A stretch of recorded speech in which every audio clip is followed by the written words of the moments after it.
জ্বালানি সংকট মোকাবেলা এবং নবায়নযোগ্য জ্বালানির ব্যবহার বাড়াতে দেশের গুরুত্বপূর্ণ সরকারি ভবনগুলোতে পর্যায়ক্রমে সৌর প্যানেল স্থাপনের নির্দেশ দিয়েছেন প্রধানমন্ত্রী তারেক রহমান।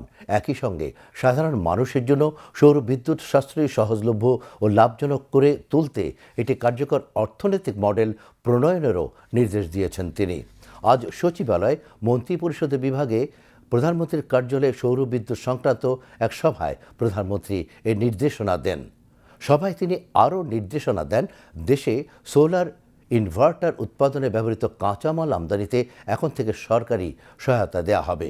সভায় সিদ্ধান্ত হয়, প্রাথমিক পর্যায়ে বঙ্গভবন, তেজগাঁওয়ে প্রধানমন্ত্রীর কার্যালয়, জাতীয় সংসদ ভবন, বাংলাদেশ সচিবালয়, প্রধানমন্ত্রীর দপ্তর ও অর্থ মন্ত্রণালয়ের ভবন, পরিকল্পনা কমিশন ভবন সহ অন্যান্য গুরুত্বপূর্ণ সরকারি ভবনে পর্যায়ক্রমে সৌর প্যানেল স্থাপন করা হবে। সভায় প্রধানমন্ত্রী বলেন, সরকারি ভবনে সৌর বিদ্যুতের ব্যবহার শুরু হলে সাধারণ মানুষের মধ্যে এ প্রযুক্তি ব্যবহারের আগ্রহ বাড়বে। সভায় আরও বলা হয়, ভোক্তাদের মধ্যে সৌর বিদ্যুৎ ব্যবহারে আগ্রহ বাড়াতে এর অর্থনৈতিক ও ব্যবহারিক সুবিধাগুলো ব্যাপকভাবে তুলে ধরতে হবে। এ প্রযুক্তির মাধ্যমে এয়ার কন্ডিশনার, ফ্যান, লিফট সহ বিভিন্ন বৈদ্যুতিক যন্ত্র চালানো সম্ভব।